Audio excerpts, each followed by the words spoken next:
Bonjour à tous. Ce week-end, j'ai reçu un colis. Mais entre l'ouverture et l'installation des fourmis, il s'est passé plein de trucs. Allez, c'est parti.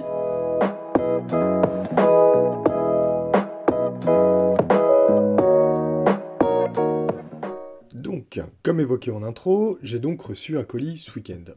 Ce colis vient d'un ami, un ami belge, Antoine, pour le citer, et évidemment, réception en parfait état, et les fourmis, vous allez voir un peu après, en parfaite santé. C'est pourquoi est-ce que j'ai décidé d'avoir une espèce. Je vais vous raconter ma vie encore une fois. Je suis allé en Grèce il n'y a pas longtemps et je suis tombé sur des Aphaenogastères. Et je suis vraiment tombé sous le charme de cette espèce. Là, il s'agit d'une espèce qu'on peut trouver en France, à savoir Aphaenogaster senilis. Vous les avez vus jusqu'avant.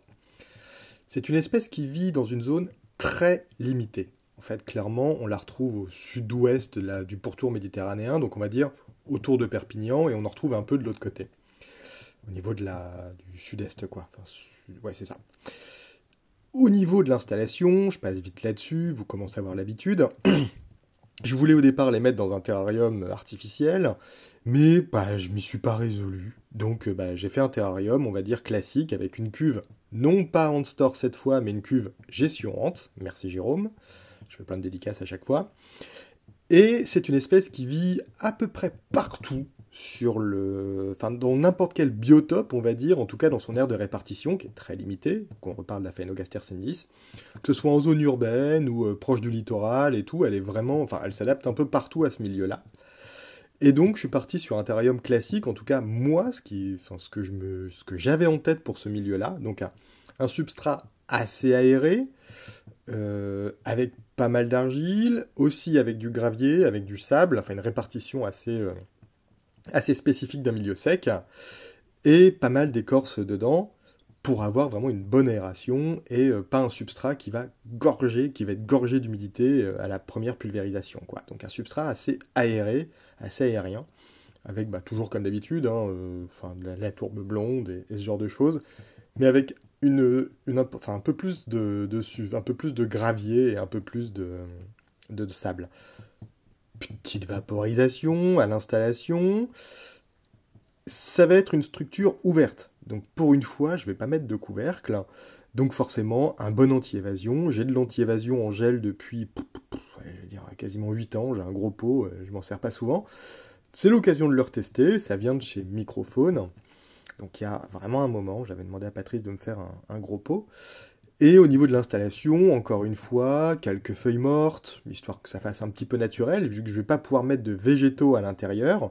Ça m'ennuie, mais c'est comme ça, parce que je vais devoir prévoir pas forcément une grosse diapose. L'espèce s'élève, ça diminue rarement en dessous des 15 degrés. Mais en tout cas, de la mettre un peu au frais. Et généralement, les zones où il fait 15 degrés chez moi, c'est une zone où il n'y a pas forcément d'éclairage. Donc pour une plante, ça va pas le faire. Petit réservoir d'eau, avec petit réservoir de liquide sucré. Encore une fois, un bouchon de gamelle, on va pas s'embêter, un bouchon de bouteille, on va pas s'embêter à faire plus. Et voici l'installation des fourmis. Alors désolé pour mon gros bras. Mais le moment fatidique d'installer les fourmis. Le petit tube, parfaitement conditionné, donc c'était top.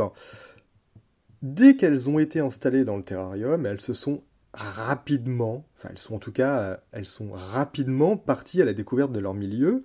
C'est toujours un plaisir, on va dire, à ce moment-là, de les voir, on va dire, évoluer, sortir du tube. Alors, c'est une espèce qui est relativement active, qui a un corps, on va dire, assez spécifique. On pourrait dire qu'elle est, l'expression, assez fine, on va dire, grêle. Je reprends un terme du forum Antarium, sur lequel je m'inspire beaucoup. Et on voit également, là, merci à Antoine, merci à celui qui m'a envoyé la colonie, qui avait un très joli couvain. Honnêtement, pas de morte à déplorer pendant le transport.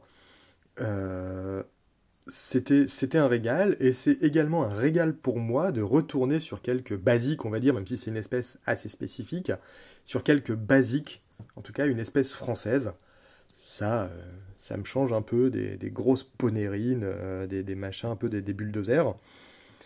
Et avec quand même des caractéristiques au niveau de la morphologie, vraiment, de la morphologie, ne serait-ce que de la reproduction, mais on pourra éventuellement parler plus tard, Je me suis aperçu en relisant mes fiches et en relisant les fiches Antharium que c'était une très mauvaise idée de les laisser déménager elles-mêmes.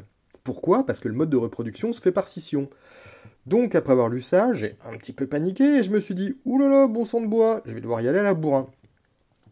C'est ce que vous venez de voir, j'aime pas trop faire ça, mais sinon, vous risquez d'avoir un développement de 2 colonies avec une seule reine, c'est assez problématique, et même d'avoir des comportements, on va dire, des comportements agressifs de la colonie envers la reine, ce qui peut conduire jusqu'à la mort de la gyne, s'il y a 2 fondations qui se mettent à 2 endroits. Donc, imaginons un bout de la colonie sous le bout de bois que j'avais prévu à cet effet, et un bout de colonie qui reste dans le tube.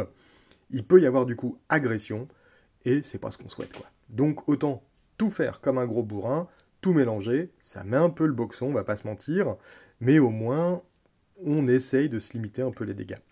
Je vous parlais de la gyne, c'est ce qu'on voit, là, vous la voyez, alors elle est sublime, on parle, la gyne généralement elle est autour des 9 mm, c'est pas fifou, mais c'est déjà pas mal. Les ouvrières, on va dire, font entre 6 et 8 mm. Donc il y a un petit millimètre de différence entre les ouvrières et la gyne. Fatalement, et forcément, c'est toujours comme ça avec les fourmis, elles ont décidé de ne pas s'installer là où j'avais prévu. Je sais pas si vous avez vu, lors de l'installation, j'avais mis un petit trou pour qu'elles aillent sous le bout de bois. Bon bah... Et ouais.